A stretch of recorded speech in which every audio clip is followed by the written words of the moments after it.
Nous allons d'abord prier pour commencer notre prédication d'aujourd'hui. Éternel Dieu des armées, Papa, je te bénis pour ta bonté. Merci pour la grâce et l'amour que tu ne cesses de manifester dans notre vie. Merci le sang d'Israël pour la journée que tu nous as donnée, celle que tu as renouvelée, ta bonté, ta compassion et ta miséricorde dans notre vie. Je laisse ces moments entre tes bonnes saintes mains que je te prie de m'accompagner. Laisse que l'esprit de la révélation soit à mon partage et tout le monde qui écoutera ces messages, qu'il soit réconforté et qu'il soit béni dans le nom de Jésus. Tous ceux qui sont ennemis, je leur donne de libérer celui dans le nom de Jésus. Merci Père éternel de tout ce que tu as fait. J'ai aussi prié dans le nom de Jésus. Amen. Je remercie encore l'Éternel de nous avoir donné la journée d'aujourd'hui que Dieu a fait selon sa bonté, selon son amour. Nous venons encore entrer dans vos maisons, dans vos bureaux, partout où vous êtes, au travers de ces messages. Depuis 2 semaines, nous sommes en train de parler sur 3 choses que Paul avait dit à l'église de Corinthe. Mais notre livre que nous allons parcourir aujourd'hui, c'est 1 Corinthiens chapitre 13, du 1er au 13e verset, que nous allons lire au nom de Jésus. Quand je parlerai les langues des hommes et des anges, si je n'ai pas la charité, je suis un airain qui résonne ou un cymbale qui retentit. Et quand j'aurai les dons des prophéties, la science de tous les mystères et toute la connaissance, car j'aurai même toute la foi jusqu'à transporter des montagnes. Si je n'ai pas la charité, je ne suis rien. Et quand je distribuerai tous les biens pour la nourriture des pauvres, quand je livrerai même mon corps pour être brûlé, si je n'ai pas la charité, cela ne me sert à rien. Existe. La charité est patiente, elle est pleine de bonté. La charité n'est point envieuse. La charité ne se vante point, elle ne s'enfle point d'orgueil. Elle ne fait rien de malhonnête. Elle ne cherche point son intérêt. Elle ne s'irrite point. Elle ne soupçonne point le mal. Elle ne se réjouit point de l'injustice, mais elle est réjouie de la vérité. Elle excuse tout. Elle croit tout. Elle espère tout. Elle supporte tout. La charité ne périt jamais. Les prophéties prendront fin. Les langues cesseront. La connaissance disparaîtra. Car nous connaissons en partie et nous prophétisons en partie. Mais quand ce qui est parfait sera venu, ce qui est partiel disparaîtra. Lorsque j'étais enfant, j'ai parlé comme un enfant. J'ai pensé comme un enfant. J'ai raisonné comme un enfant. Lorsque je suis devenu homme, j'ai fait disparaître ce qui est de l'enfant.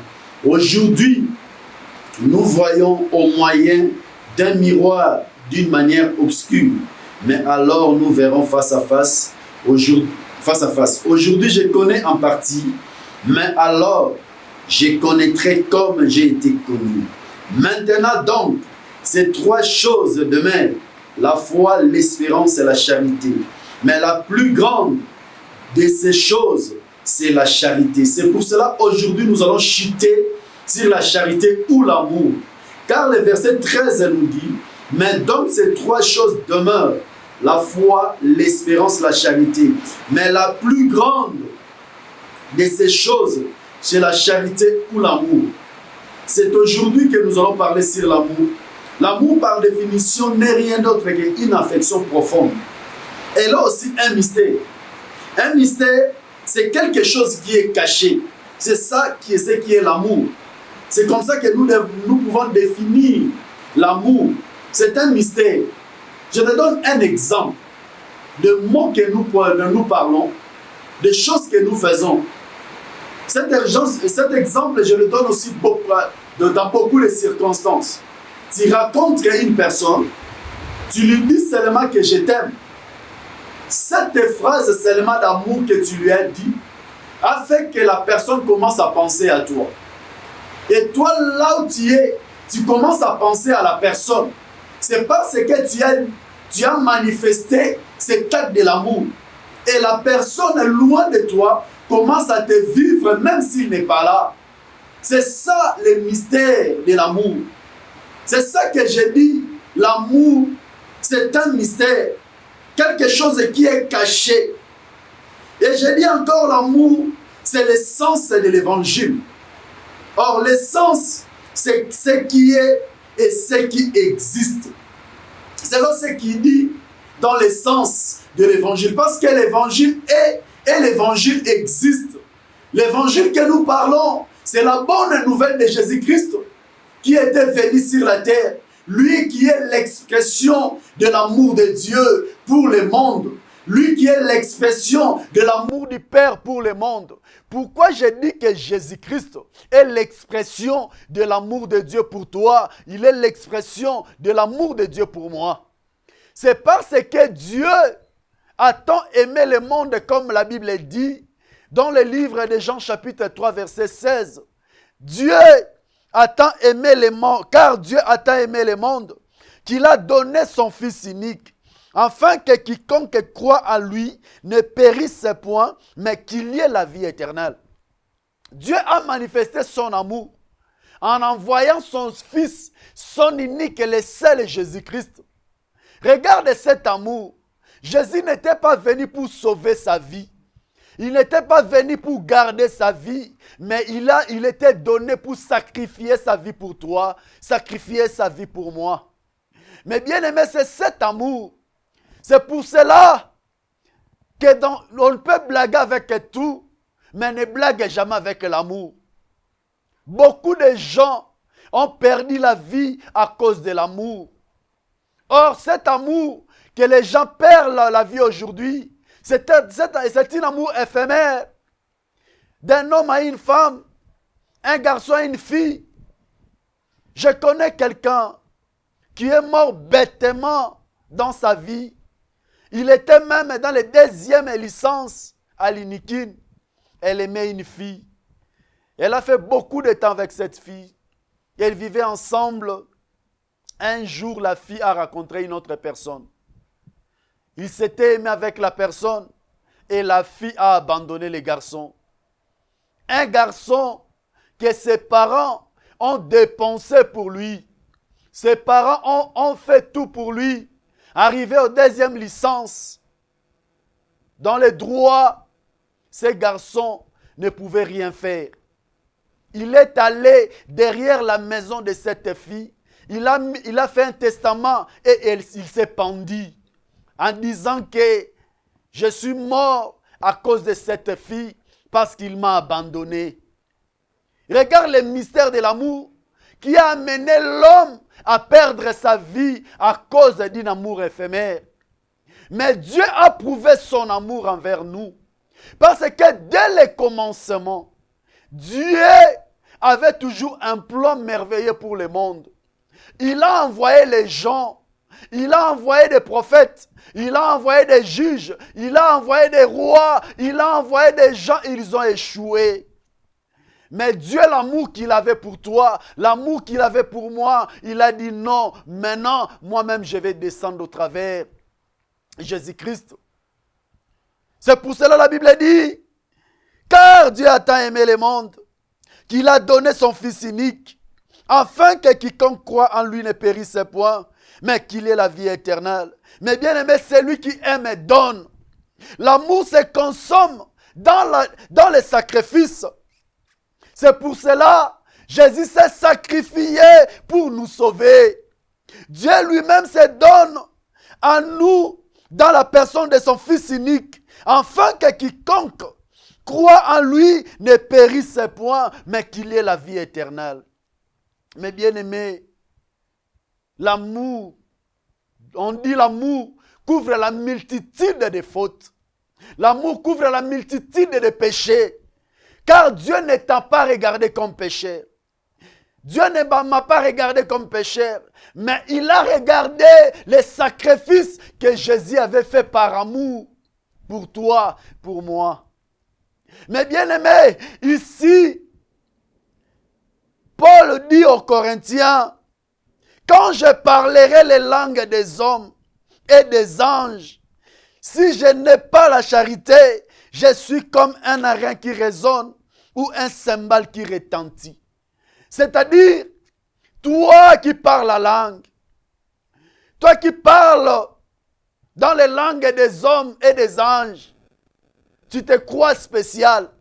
C'est vrai que tu es spécial parce que tu es en train de parler les langues que les hommes n'écoutent pas, rien que les gens qui t'écoutent, ce n'est que des anges. Mais Paul dit, si tu n'as pas l'amour, c'est que la langue que tu es en train de parler, c'est comme un cymbale qui retentit. C'est-à-dire que tu fais des bruits pour rien parce que tu n'as pas l'amour. Et quand j'aurai les dons de prophétie, la science de tous les mystères et toutes les connaissances, quand j'aurai même toute la foi jusqu'à transporter des montagnes, si je n'ai pas la charité ou l'amour, je suis rien.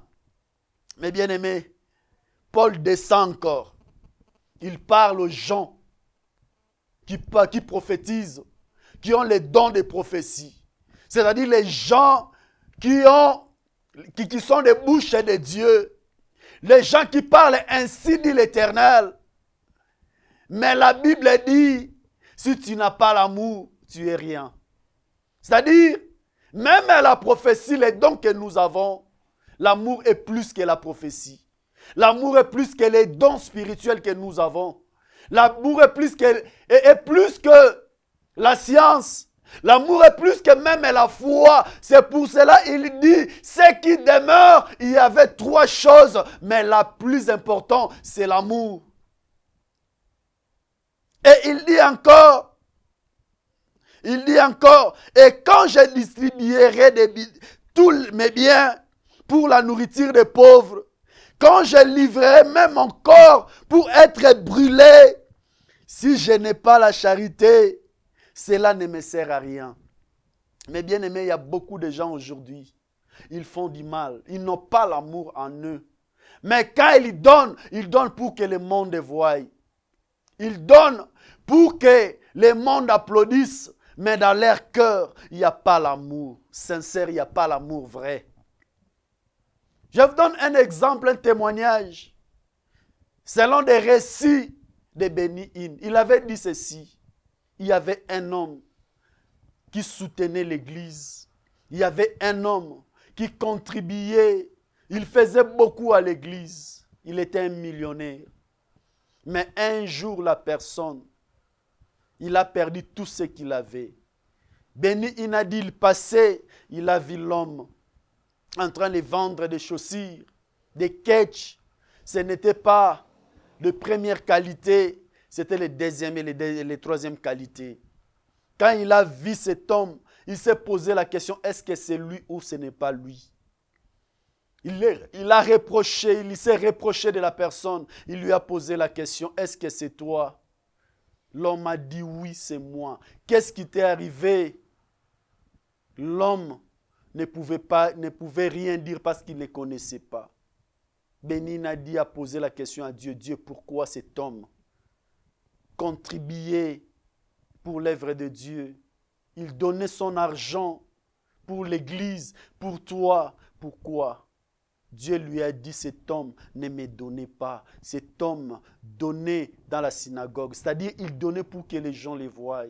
Mais bien aimé, l'amour, ça vient du cœur. Tout ce que nous allons donner, tout ce que nous allons faire, il faut que ça vienne de nos cœurs. Car le cœur est le centre des sentiments, est le centre des émotions. C'est pour cela, mes bien-aimés, l'amour, c'est quelque chose de très important. Ce n'est pas mauvais de faire des dons. Ce n'est pas mauvais de donner la nourriture aux pauvres, de distribuer ce que vous avez. Mais la Bible dit, si tu n'as pas l'amour, ce que tu fais, c'est rien. Il a dit même, quand je livrerai même mon corps pour être brûlé, si je n'ai pas la charité ou l'amour, ça ne me sert à rien. Cela montre la profondeur. Cela montre l'importance, pourquoi nous devons avoir l'amour. Et cet amour bouleversait toujours les gens. Même Dieu lui-même, Il a donné les 10 commandements. Mais quand Christ est venu, on lui a posé la question par rapport aux 10 commandements. La Bible dit, Jésus a dit, il y a des commandements qui est le plus grand. Il y a des commandements qui est le plus important. Le premier commandement, il a dit quoi? Aimer Dieu de tout ton cœur. Et le deuxième commandement, il dit, aimer ton frère comme toi-même. Quand il dit d'aimer Dieu, mais bien aimé, Dieu ne regarde pas ce que les hommes voient, Dieu regarde le cœur. C'est-à-dire, quand tu es en train de faire l'œuvre de Dieu, il faut le faire avec amour, sans intérêt, car c'est lui qui est le rémunérateur. C'est lui qui va te payer. Mais si tu fais pour plaire aux gens, sache que ces gens demain vont t'haïr, vont te jeter dehors.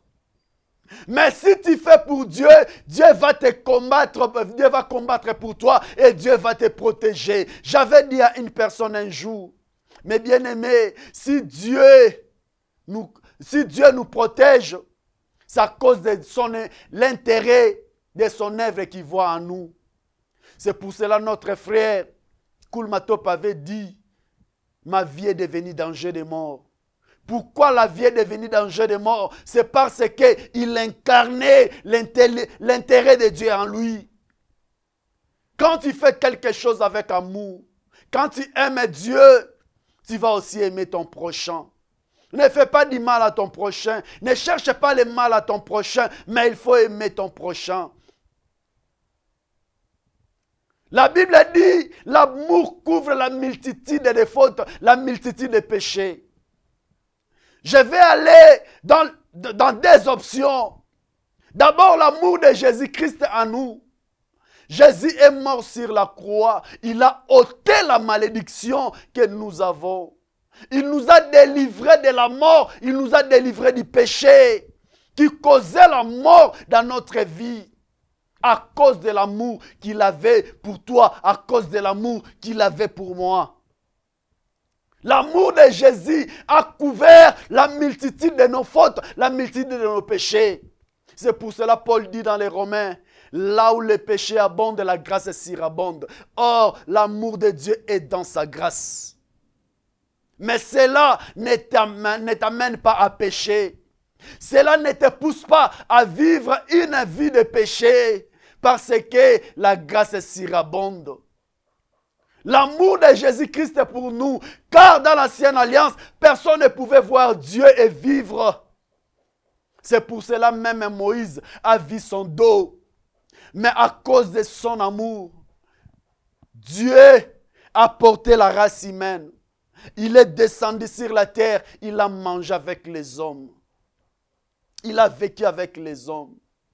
Et il est mort pour nous sauver. Il est mort pour te sauver. Il est mort pour me sauver.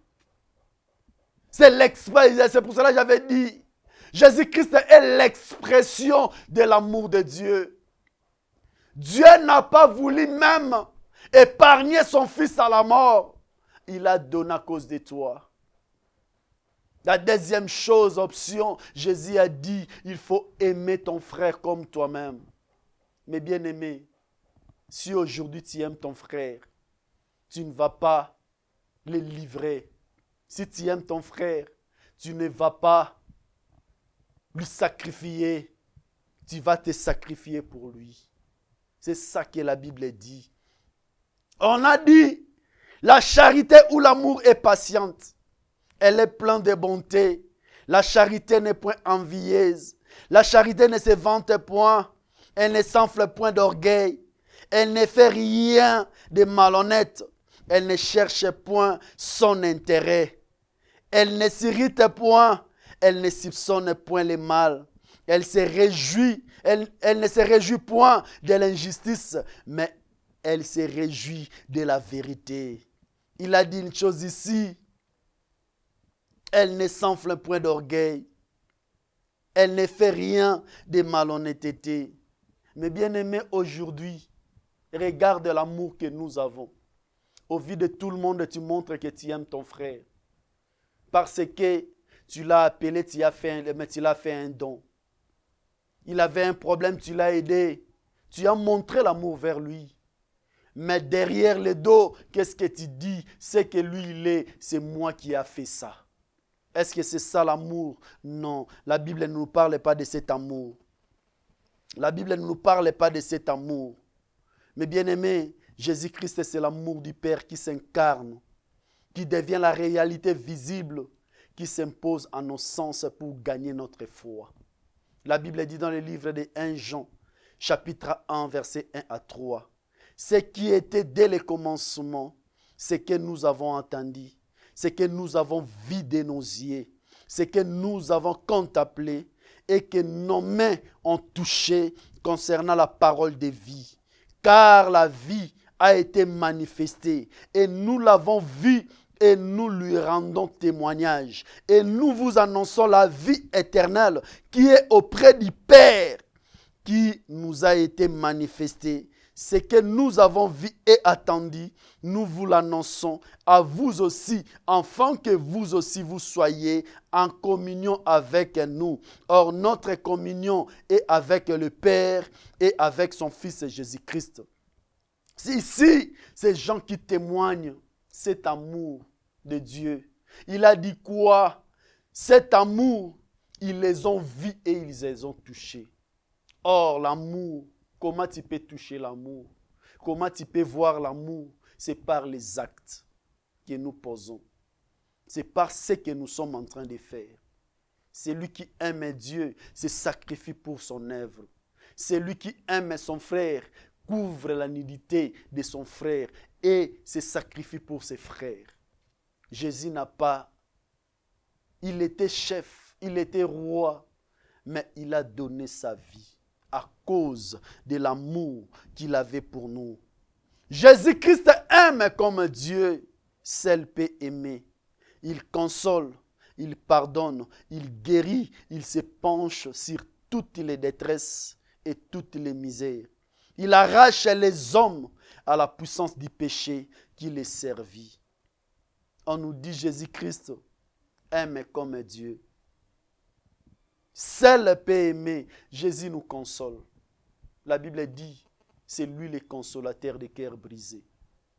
Lorsque tu as un problème, tu as des difficultés, mais bien aimé, regarde vers Jésus. C'est lui l'ami fidèle. Il ne nous abandonnera jamais. C'est lui le compagnon de notre élite, le compagnon de notre vie. C'est lui qui est notre Seigneur. On a dit Jésus pardonne. Il pardonne nos péchés. C'est-à-dire, mes bien-aimés, tu peux être dans les péchés. C'est pour cela que la Bible dit, pardonnez-nous les uns et les autres. Et la Bible même dit, dans la prière que Jésus avait faite, si tu ne pardonnes pas, moi aussi, mon Père qui est dans les ciels ne vous pardonnera jamais. C'est-à-dire Jésus pardonne. Il veut aujourd'hui que nous aussi, nous vivons une vie de pardon, de pardonner les uns et les autres, comme Jésus nous a pardonné. Mais bien aimés, on est ici devant vous en train de vous prêcher l'évangile. Si je me regarde moi-même, peut-être je ne peux jamais prêcher l'évangile aujourd'hui. Si je regarde mon passé, je ne peux jamais prêcher l'évangile aujourd'hui. C'est l'amour de Jésus qui a fait que je puisse être au devant de vous pour parler de Jésus. La Bible déclare, si tu reconnais seulement que tu as commis les péchés, Jésus-Christ est juste et fidèle pour te les pardonner. Parce qu'il est compatissant. Il est plein d'amour.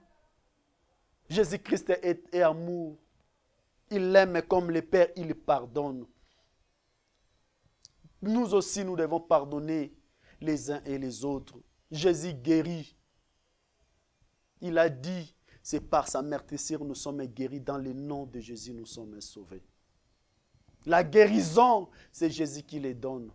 Où est-ce que tu es en train d'aller chercher la guérison? Or, la guérison aussi, ça fait partie de la manifestation de l'amour que Jésus a pour toi. Il a pour moi. Car l'amour que Jésus a pour toi, il ne peut jamais te voir malade. Il ne peut jamais te voir par terre. Regarde Jésus dans la chair. Partout où il passait, il avait la compassion. La compassion des gens. Quand il regardait les gens avec amour. Il se penche sur toute détresse et sur toute misère.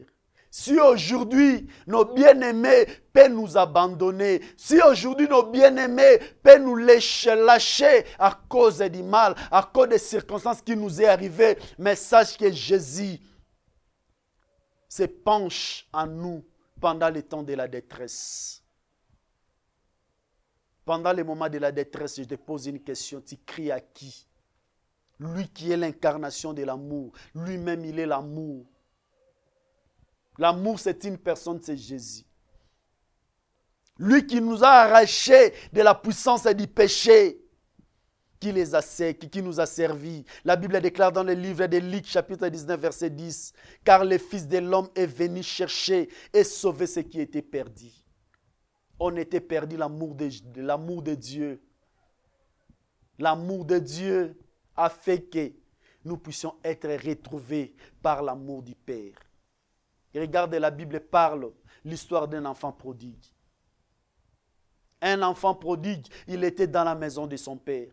Il a dit à son père, donne-moi ma part de l'héritage. Laissez-moi aller. Tellement son insistance, le père aussi lui a donné la part de son héritage. Il est parti. Quand il était parti, il a pris les biens, l'argent qu'il avait, il a dépensé tout. Dans la débauche, il a dépensé tout avec des femmes, avec des bières, avec tout. Mais l'argent était fini. Il s'est retrouvé avec les porcs. Il s'est retrouvé dans la porcherie pour se servir des courges, pour se servir de la nourriture des porcs. Il a eu conscience. Il a dit, je vais revenir maintenant à mon Père. Je vais retourner vers mon Père. Il a pris la décision. Il est retourné vers son Père. Mais bien aimé, regarde ce qui était arrivé. Quand l'enfant était venu, l'enfant a dit quoi? Dans la maison de mon Père, il y a des serviteurs qui sont bien traités, mais moi je suis en train de souffrir. Laissez-moi aller. S'il faut devenir même serviteur, il devient serviteur dans la maison de mon Père. Mais quand il a pris la décision de retourner, il est retourné, mes bien-aimés. La Bible déclare son père l'a vu de loin. Son père était assis dans le trône. Son père a sursauté. Il est allé vers son fils. Le fils s'est agenouillé. Il a dit, papa, pardonne-moi. J'ai fait mal. J'ai gaspillé tout ce que tu avais. Le père a récupéré son fils. Il n'avait pas tenu compte de l'état que son fils avait. Mais il a regardé l'amour qu'il avait pour son fils. Il a récupéré son fils. Il a donné l'ordre qu'on puisse les changer des habits. Qu'on lui donne des habits nouvelles, c'est-à-dire une nouvelle identité. Qu'on puisse lui donner les sandales, qui est les ailes de l'évangile qu'on avait pris. Et il lui a donné les bagues pour l'alliance. Les frères qui étaient restés, on a fait une grande fête pour cet enfant. Son frère qui était resté, il avait eu peine dans son cœur. Le père l'a appelé. Il a dit, aujourd'hui, je suis dans la joie. Parce que celui qui était perdu, il s'est retrouvé aujourd'hui. Mais bien-aimé, peut-être tu es dans les camps de cet enfant prodigue. Peut-être tu es encore dans la porcherie. Peut-être tu as encore des pensées de retourner. Nous avons un Dieu plein d'amour. Nous avons un Dieu compatissant. Reviens à Dieu. Reviens à l'Éternel et tu seras sauvé. Il va restaurer ta vie. C'est lui la clé de toutes choses. Il est amour. Il t'aime d'un amour inconscient. Un amour, on ne peut pas mesurer.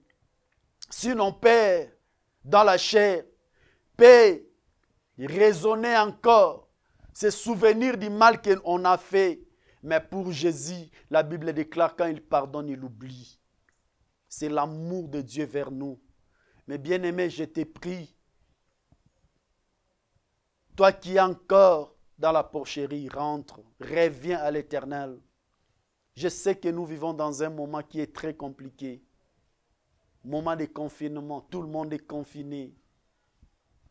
Les églises aujourd'hui en Ouganda sont fermées, les bâtiments sont fermés. D'autres travailleurs sont à la maison, les business sont à la maison. Manifestons l'amour avec les uns et les autres. Manifestons l'amour pour l'œuvre de Dieu. Soutiens les gens qui n'ont pas et Dieu va te récompenser. Montre l'amour. Aimons-nous les uns et les autres d'un amour sincère.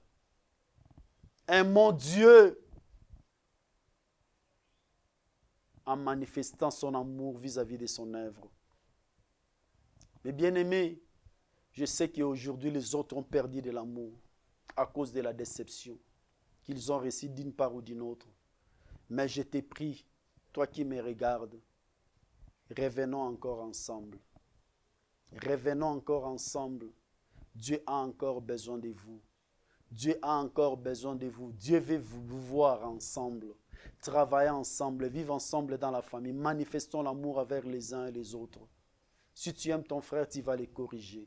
Si tu aimes ton frère, tu vas l'élever. Si tu aimes ton frère, tu feras toutes choses. C'est pour cela que Paul a dit, il y a 3 choses qui demeurent. La foi. Il y a 3 choses qui demeurent, mes bien-aimés. Dans ces 3 choses, il nous a dit, c'est la foi, l'espérance et la charité qui est l'amour. Merci toi qui m'as écouté. Merci. C'est bien d'écouter, mais c'est mieux de le faire. Prions le Seigneur. Éternel Dieu des armées, Papa, je te bénis pour ta bonté. Merci le sang d'Israël pour la parole que tu viens de nous prêcher aujourd'hui. Laisse que cette parole ne soit pas seulement une parole, mais ça soit une vie. Laisse que le sang d'Israël aide-nous à manifester l'amour, même là où on nous comprend difficilement. Que cet amour soit manifesté dans nos maisons, dans le lieu du travail. Nous puissions aimer ton œuvre et nous puissions encore travailler encore davantage. Merci le Seigneur de gloire pour tout et surtout. J'en suis prié dans le nom de Jésus. Amen.